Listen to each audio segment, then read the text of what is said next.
Урматтуу теле көрүүчүлөр, иш илгери программасын улантабыз. Студияда Амантур Төрөбаев.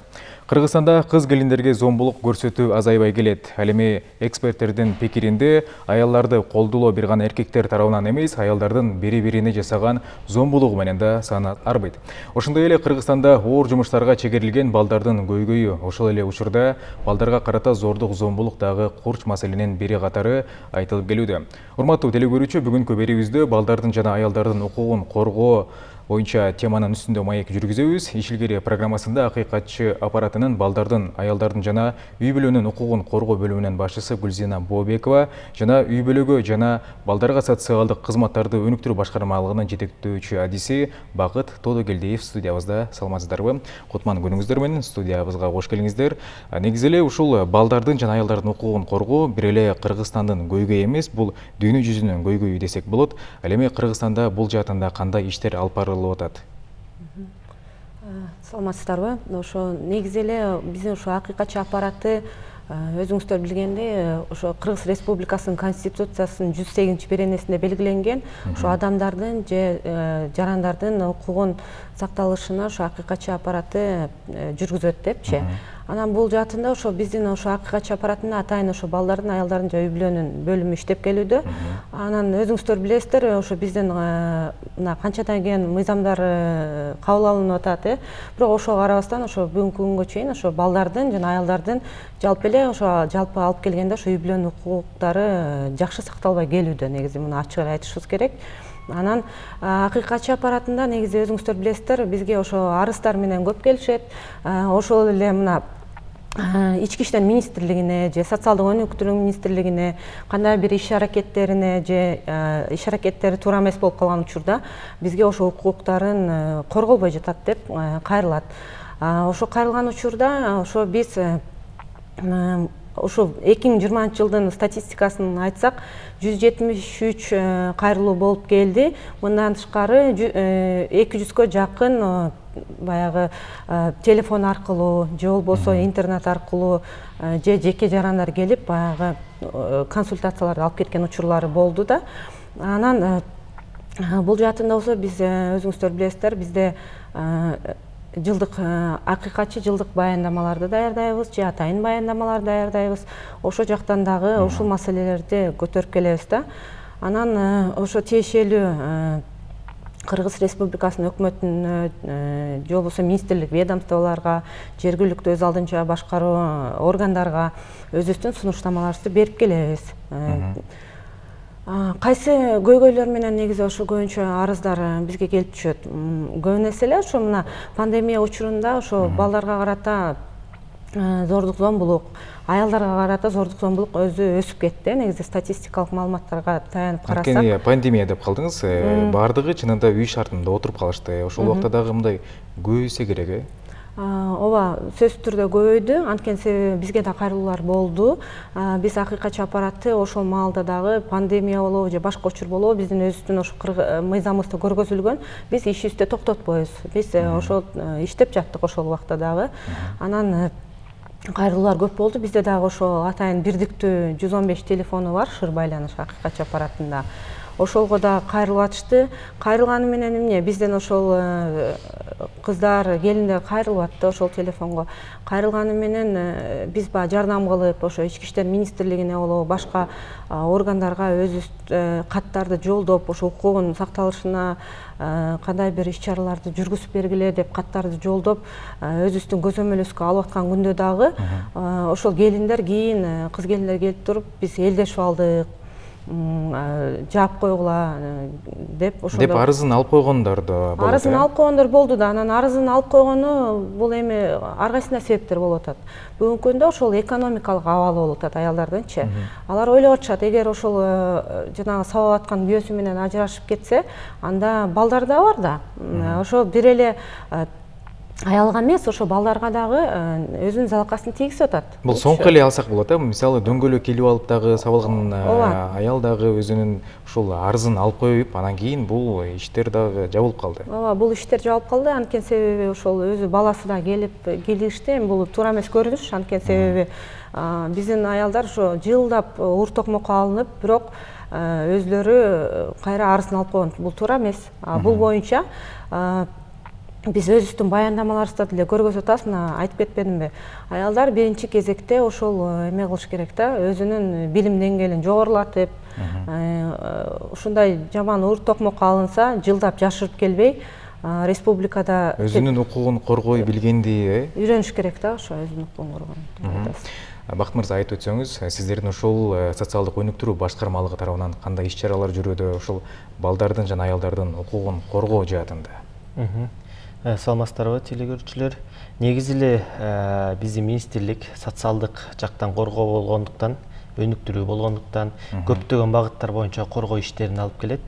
Анын бирден бир болуп, эң негизги максаты бул үй бүлөдө балдары бар үй бүлөлөр, андан тышкары эле ошолдукта балдардын укугун коргоо боюнча. Бул 1994 жылы Кыргыз мамлекети балдардын укугун коргоо боюнча конвенциясын ратификациялаган. Ошо күндөн тартып бүгүнгө чейин көптөгөн иш-чараны алып келген. Баланы коргоо боюнча бүгүнкү күндө мыйзамдардын толук жетиштиги бар. Ар бир багыты боюнча бүгүнкү күндө эми ошол эле балдардын укугун коргоо боюнча альтернативдүү формаларын да ойлоп табууда. Ошол эле ошо формаларды бүгүнкү күндө мыйзамдаштырып, мыйзамын чыгарып ошол кезде иш алып барып келет. Ал эми болсо үй бүлөдөгү зордук зомбулук бул кийинки кездерде баягы көбөйгөндүктүн кесепетинен же болбосо ошо кандайдыр бир учур болгондо бул көйгөйдү жараткан учурдан 2018 жылы үй бүлөдөгү зордукту коргоо боюнча атайын мыйзамы жогорку кеңештен кабыл алынган. Ошо күндөн тартып бүгүнкү күнгө чейин мыйзамга ылайык ар бир мамлекеттик органдар, ведомстволор өзүнүн функциясына жараша тиешелүү ишти алып барыш керек. Ошол себептен биздин министрлик, социалдык өнүктүрүү министрлиги ошол үй бүлөлүк зордук зомбулукту координациялоо боюнча ыйгарым укуктуу өкүлү катары бекитилген. Ошол себептен бүгүнкү күндө 2019 жылы 2020 жылы жыл башынан баштап биздин министрликте атайын үй бүлөлүк зордукту зомбулукту коргоо боюнча атайын бөлүм түзүлгөн. Бөлүмдүн негизги максат боюнча тиешелүү иш-чараларды ойлоп табуу, кандайдыр бир максатта жакшыртуунун негизинде ошол эле учурда тиешелүү мыйзамдарга өзгөртүү, толуктоолорду киргизүү боюнча бөлүм бүгүнкү күндө ишти алып барып жатат. Ал эми болсо бөлүм ушул эле учурда жалпы республика боюнча канча үй бүлөлүк зордук зомбулук болду, анын ичинен ошол үй бүлөлүк зордукка кандай максатта мамлекеттик социалдык кызматтарды көрсөтүш керек экенин бүгүнкү күндө иш-чараны толугу менен ишке алып барып, өзүнүн планына киргизип, эми бул бөлүм былтыр жыл башында түзүлүп башталган. Ал эми пандемия учурунда көптөгөн нерсеси баягы толук жетишкө да мүмкүнчүлүк алган жок. Эми быйылкы жылдан баштап план толук киргизилип, эми жылдын аягына чейин кандайдыр бир өзүлөр ошо бөлүм өзү бир кандайдыр бир жыйынтыкка жетет деп бүгүнкү күндө үмүт коюп жатабыз. Ал эми болсо биздин ошол үй бүлөлүк зордук зомбулукту коргоо бөлүмү, анан балдарды коргоо бөлүмү бул бир башкармалыкка баш ийет. Ошол себептен башкармалык бүгүнкү күндө өкмөттүн мисалы балдар жөнүндө кодексинин негизинде тиешелүү ишти алып барабыз. Ал эми ошол эле учурда ошо баланын энеси тарабынан болобу, атасы тарабынан болобу балага зордук зомбулук көрсөтөбү же болбосо ошол эле ата-энеси бири-бирине зордук зомбулук көрсөтөбү, балдар жөнүндө кодекстин негизинде иш алып барып келебиз бүгүнкү күндө. Балдарга бир эле үй бүлөдө эле ушул зомбулук, зордук көрсөтүү мындай болбой эле эмес, бир гана ушул өзүнүн чөйрөсүндө, өзүнүн ушул мектептерде дагы болуп жатат. Андайларда мугалимдер кайрылган учурлар болобу сиздер тараптан? Мүмкүн ушундай болуп атат деп, үй бүлөсү мындай жакыр, колунда жок деген сыяктуу маселе. Биздин территориалдык министрликтин башкармалыктары бар, ар бир райондо жана шаарларда жайгашкан. Ошо территориалдык башкармалыктар Кыргыз Республикасынын өкмөтүнүн токтому бар. турмуштук орткылдарда калган үй бүлөнү же балдарды табуу, алдын алуу жана социалдык коштоо деп аталат. Ошонун негизинде бүгүнкү күндө тиешелүү иш-чара. Мисалы, былтыр 2019-жылы, мурдагы жылы 2019-жылы үймө-үй кыдыруу боюнча тиешелүү иш-чара жүргөн. Мисалы, ошол үй бүлөдөн ошол тиешелүү иш-чара жүргөндө, ошодо да баягы билинбеген үйдө болгон зордук зомбулук да катталган. Ошо боюнча да тиешелүү иш алып барылат. Ал эми болсо, бул баягы 19-жылы болбостон мындай иш-чараны быйыл да өткөзөлү деген тиешелүү үмүттөрүбүз бар. Бирок эми былтырда өткөзүүгө мүмкүнчүлүк болгон жок. Анткени пандемия болуп көптөгөн нерсени бүгүнкү күндө баягы токтотуп койгонбуз. Быйыл да ошол иш-чараны алып барылалы деген пландар коюп жатабыз. Бирок эми азыр абалга ылайык дагы кандай өзгөртүүлөр болот, же толуктоолор болобу, же кандай бир бөлөкчө сунуштар болобу, ошол жөнүндө да иш бүгүнкү күндө алып барып жатабыз. Ал эми болсо балдарды коргоо бүгүнкү күндө эле анын ичинен баягы ар бир бала турмуштук коркурларга кабылганда эле буну ар кандай категорияга бөлүп керебиз. Мисалы, ата-энесинен көзөмөлсүз калабы, ата-энеси миграцияга кеттиби, же өзү миграцияга кеткен ата-энесинен жалгыз калдыбы, же ошол эле учурда зордук зомбулук көрдү. Зордук зомбулуктун ичинен эле 3 этапка бөлүнөт. Психологиялык зордук зомбулук, сексуалдык зордук зомбулук, же физикалык зордук зомбулук деп. Анын баарын бүгүнкү күндө категорияга ылайык алып тактап келип, анан ошого жараша тиешелүү иш-чараны алып барылат. Гүлзина айым, айтып өтсөңүз, ушул сексуалдык балдарга зомбулуктардагы соңку жылдары көбөйүп баратат. Бул жаатында сиздерге арыздар менен кайрылса, сиздерди кандай чара көрөсүздөр? Негизи эле ушул сиз туура айтып атасыз, ошо балдарга карата ошо сексуалдык зомбулуктар дагы аз эмес да. Анан биз бул боюнча ошо акыйкатчы аппараты атайын соттордо мониторинг жүргүзөбүз. Бул эми өзүңүздөр билесиздер, ошол кандай бир сексуалдык зомбулук болгондо бул жабык процесс болуп эсептелинет. Бирок акыйкатчы аппараты биз атайын ошо жабык процесстерге да киребиз. Ошо анткени ошо жашы жетпеген баланын укугу бузулуп атат да бул жерденчи. Анан жабык процесстерге катышканда көбүн эсе ошол сот процесстери баягы биздин ошо арыз таштаган адамдар айтып атышат. Силер катышканда судья ошол жана сот өзүн баягы мыйзамда дал келген эмелер боюнча жакшы өтүп атат депчи. Эгер биз катышпай калган учурлар болгондо кандай бир адилетсиз көрүнүштөр да болуп атат. Адилетсиз көрүнүштөр болуп калат экен. Эгер биз катышканда ошо көп арызчылар айтып атышат, сиздер катышканда ошол ачык айкын жакшы өтүп атат депчи. Бул эмненин белгиси? Ошол негизи эле бүт эле соттор ошо биздин катышуу менен ошол жанагындай жакшы өтүп атат десек болот, мыйзамдар сакталып. Мындан тышкары бул Бакыт мырза айтып кетпеди, жана үймө-үй кыдыруу депчи. Үймө-үй кыдыруунун дагы башка механизмдерин ойлоп келиш керек. Анткени себеби бизге деген ошо арызчылар келгенде, баягы адамдар, жеке жарандар келгенде айтып атышат. Мына баягы күнү эле келди, небересин ошол 10 жылдап багып атыптыр. Анан буга чейин ошол сот кызматтарга кайрылдыңар беле, социалдык өнүгүү министрлигине кайрылдыңар беле, же жанагы социалдык кызматкерлер жер-жеринде бар да, айыл өкмөттөрдө, ошолор келди беле десек, жок дейт. Ушундай ушуга окшогон учурлар көп болду да. Анан жанагы айтып кетишибиз керек, буларда социалдык кызматкерлер бар. Алар болсо айлыгы аздыгынан, бүгүнкү күндө айлыктары аз. Анан ошого байланыштуу да деп ойлойм мен, ошол өзүнүн жер-жеринде иштерин жеткиликтүү деңгээлде алып бара албай жатат да. Бул боюнча да биз өзүбүздүн сунуштарды бергенбиз. Анан жанагы аялдарга карата зордук зомбулук боюнча да бул Бакыт мырза айтып кетпедиби? Атайын ошо бөлүм ачылды депчи. Булар жанагы 17 субъект бар да, ошо үй бүлөлүк зордук зомбулуктан сактоо боюнчачы. Ошолорду координация кылган мамлекеттик орган болуп эсептелинет бүгүнкү күндө. Бирок биз ошо 2019-жылдын өзүбүздүн жанагы жылдык баяндамабызда акыйкатчынын ошол жерде көргөзүп атабыз, өкмөткө да сунушубузду бердик. Ошол 5 штаттык единица бүгүнкү күндө ошо бөлүм бар дейт, 5 киши иштейт экен. Бул жетишсиз болот, анткени себеби ошол эле булардын жер-жеринде айтып кетти го жогоруда, жана үй бүлөнүн эме атайын бөлүмдөрү бар депчи. 54 райондук социалдык өнүгүү башкармалыктарда бөлүмдөрү бар. Аларга ошол эле штаттык бирдик бербестен ошол үй бүлөлүк зомбулуктан коргоо боюнча иштер жүргүзгүлө деп буларга дополнительный эме болуп калды да, тапшырма берилип калды. Ал эми биздин эме боюнча биз ошо штаттык бирдиктерди ар бир эмеге бөлүмдөргө бериш керек. Мындан тышкары жанагы укуктук ченемдик актыларын, пландарын башкача кылып карап чыгып, профилактикалык өзгөртүш керекпи? Да, өзгөртүш керек дагы, профилактикалык иш-чараларды да көп киргизиш керек. Анткени себеби көп бизге кыз келиндер кайрылат да, анан кайрылганы менен ошол каякка кайрылышты билбейт. Мисалы үчүн ошо алимент маселеси боюнча абдан көп кайрылуулар болуп атат. Бул токтобой келатат 3-4 жылдан бери.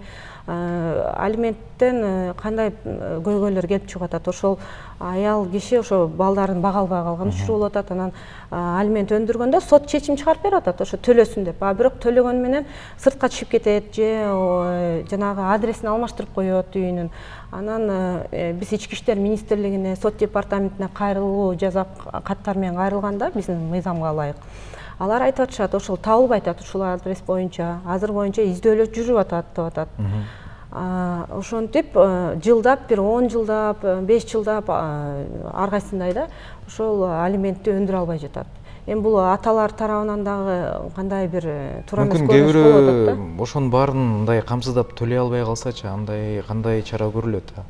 Ал негизи ал боюнча административдик чара көрүлөт да. Ошо штрафтар төлөнүш керек. Бул боюнча дагы биз бул көйгөйдү айтып жазып келатабыз. Мына ошо 2020-жылдын дагы атайын баяндамабызга жазып атабыз да бул боюнча. Анткени бул көрүнүш токтобой келатат. Мындан тышкары да айтып коеюн, жанагы көп эле никеге турбай эле биздин кыз келиндер ошол жарандык никеде? Жарандык никеде жашап жатат. Жарандык никеде жашагандан кийин балдарына жанагы туулгандыгы жөнүндө күбөлүктү ала албай келүүдө да. Ушул боюнча да кайрылуу көп болду му 2020-жылы. Анан биз бул тараптан эмгек жана социалдык өнүгүү министрлигине жардам бергиле, ошондой туулгандыгы жөнүндө күбөлүктөрдү алсын депчи. Андай жарандарыбыз 15-16 жашка чейин жүрүп баягы эч жерде катталбай келгендиги болуп атат да. Эч жерге катталбагандан кийин бул мисалы үчүн ошол эле мектепке бара албай калат, же болбосо больницага кайрыла албай калат. Ошонун укуктары ушундай бузулат да. Бакыт мырза, ушул туулгандыгы тууралуу жөнүндө никесиз төрөлгөн балдарга сиздер кандай чара көрөсүздөр? Ушул күбөлүктү алуу боюнча соц пакеттер каралганбы? Айтып өтсөңүз. Негизи 2018-жылдары бизге жанагы кодекстер күчүнө киргенде ар бир ата эне өзүнүн баласына өз убагында ушул балдарды төрөлгөн тууралуу күбөлүгүн алып бере албай калса, айып пул төлөнүш керек деген норма көрсөтүлгөн. Эми бирок бул дегендай көп нерседен да, кандайдыр бир баягы ата энесинин мүмкүнчүлүгү болсо, баягы кандайдыр айып пулду төлөп туруп, убакыт өтүп кетсе да, бирок күбөлүктү алып берет. Бирок кээ бир баягы өтө турмуштук оор шарттуу оор болгон үй бүлөлөрдө ошо айып пулду төлөй албай калгандан кесепетинен көп бала бүгүнкү күндө митркесин албай да калган. Ошол себептен 2019-жылы аябай чоң кампания өткөн. Ушундай күбөлү жок үй бүлөнү баланы табып, ошо балага митиркени жанакындай айып пулсуз төлөөсүз жок алып берүүгө, бекер алып берүүгө иш-чара жүргөн. Бул иш-чара болсо 19-жылы жылдын аягы менен бүткөн. Бирок кийинки жылы ошондой иш-чараны өткөзөлү дегенде бөлөкчө укка бөлүп, былтыркы жылы балдарды коргоо жылына байланыштуу кылып, атайын өзүнчө бир чоң мамлекеттик деңгээлде тиешелүү иш план бекиген. Иш планы негизинде бул иш-чара бүгүнкү күнгө чейин уланып келет. Кандайдыр бир үй бүлө табылса, турмуштук, бирок эми ал мындай турмуштук оор кылда кабылган гана үй бүлө болуш керек. Ал табылган баланы да үй шартын текшерип туруп, эгер ата энесинин мүмкүнчүлүгүнө жараша да, мүмкүнчүлүгү жете турган болсо, ошол үй бүлөнү кыйнап, сен деген ошо баланы бүгүнкү күндө митрикесин алып бер деп иш-чара жүргөн. Эгер кандайдыр бир турмуштук коркууларда калып, төлөөгө мүмкүнчүлүгү жок болгон үй бүлөгө атайын башкарма тарабынан ходатайство берип, орган ЗАГСка ошолор тарабынан метиркесин алып берүүгө иш чаралар жүргөн. Бул боюнча баягы турмуштук коркуларда калган үй бүлөгө документ берүү бул бирден бир негизги максат. Себеби дегенде ошол максат документи жоктун негизинен бала бүгүнкү күндө садикке бара албайт, медициналык мекемелерге кайрыла албайт, андан тышкары убагы жеткенде мектепке тартылбайт, андан кийин кандайдыр бир ортодон көп жыл убакыт өткөндөн кийин ошол эле бала тиешелүү паспорт албай калат. Эгер кандайдыр бир учурда ушул процесстин баарын өтүүгө мүмкүн болбогон учурда ал бала бүгүнкү күндө такыр жарандыгы жок болуп калат да. Ошол себептен ошондой тиешелүү иш чараны жүргүзөт. Эгер мыйзамда көрсөтүлгөн кандайдыр бир ата энеси баланы төрөлгөндүгү тууралуу тастыктай албаса, сот органга берип, соттун тиешелүү чечими менен жанакындай документтерди алып берсе болот. Бул нормада көрсөтүлгөн, бүгүнкү күндө ошондой да иш чаралар өтүп келет. Жана тиешелүү башкармалыктар ушундай сыяктуу бала табыла турган болсо, ушул сыяктуу жумуштар жүргүзүп келет бүгүнкү күндө. Айыппул деп калдыңыз. Канча сом каралган бул жаатында? 1000 сомго каралган.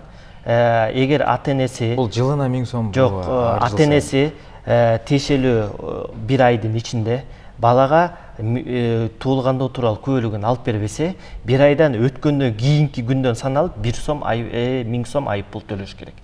Бир ай өтүп, бир айдан кийин алып береби, жарым жылдан кийин алып береби, баары бир айыппул төлөш керек. 1000 сомдук айыппул төлөш керек. Гүлзина айым, айтсаңыз, сиздер тараптан кандай пландар бар 2021 жылга? Жана ошондой эле сиздер ушул атайын долбоорлор, максаттарыңыздар бар, кандай иштер жүрөт? Негизи эле ошо бизден ошо акыйкатчы аппаратын жана жогоруда да айтып кеттим, атайын баяндамалар, жалпы баяндамаларды даярдайбыз. Буларды даярдаш үчүн биз атайын мониторингтерди жүргүзөбүз.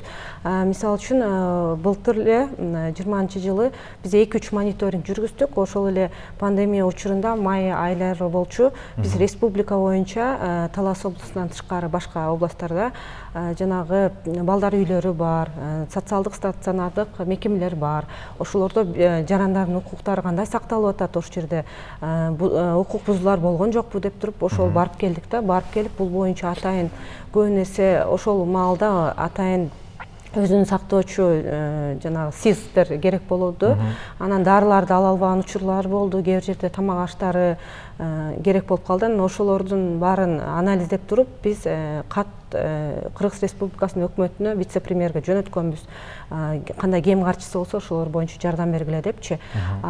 Жалпы укук бузуулар болгон эмес, бирок ошол жылы жылда эле ошол биз 3-4 сапар ошо балдар үйлөрүндө укук бузуулар болгон жокпу балдарга карата деп атайын мониторингтер жүргүзүп жүрөбүз. Анан ушул жылы болсо дагы ошондой мониторингтерди киргизип атабыз. Анан башка ички иштер министрликтери боюнча жанагы атайын коррекция түзөтүүчү программалары бар. Зордук зомбулукка кабылган аялдарды жана жолдошторунан да ошо жолдошу деген эми соттолуп кетпеш үчүн кичине баягы зордук зомбулук көргөзгөндөн кийин ошо атайын коррекционный программаны өтүш керек, түзөтүүчү программадан. Кандай бир өзүнүн жүрүм-турумун оңдоо программасы да бул. Ички иштер органдарынын көзөмөлүндө болобу? Ички иштер органдары өткөрүш керек ушуну. Анан бүгүнкү күндө ошол коррекционный программалар канчалык деңгээлде жакшы өтүп жатат, канча адам өттү, ушундай сыяктуу суроолор туулуп келди да бизде. Анан ушундай мониторингтерди жүргүзсөкпү деген бизде башка ушундай пландар бар. Мындан тышкары биз жанагындай мектептерде мониторингтерди жүргүзөбүз, бала бакчаларда укуктары ошо балдардын бузулган жокпу, кандай деңгээлде сакталып жатат. Мониторинг деп калдыңыз. Өткөн жылдарга салыштырмалуу азайдыбы же көбөйдүбү бул жаатында? Мониторингтерибизби? Биз айтып атпаймынбы, ошол мониторингтерибизди жылда эле өткөрө беребиз, токтогондо эле жок. Анткени биз пандемия учуру болобу же кандай кырдаал болбосо дагы акыйкатчы аппараты өзүнүн ишмердүүлүгүн токтотпойт. Анан бул жаатында бизде ошондой эле деңгээлде келип атат, дагы эле өткөрүп, анан жыйынтыгы боюнча ошол баяндамада сунуштамаларды беребиз өзүбүздүн. Сиздерге чоң рахмат. Ушул аялдардын жана балдардын укугун коргоо жөнүндө кеңири маек куруп бергениңизге, иштериңиздерге ийгиликтерди каалайбыз.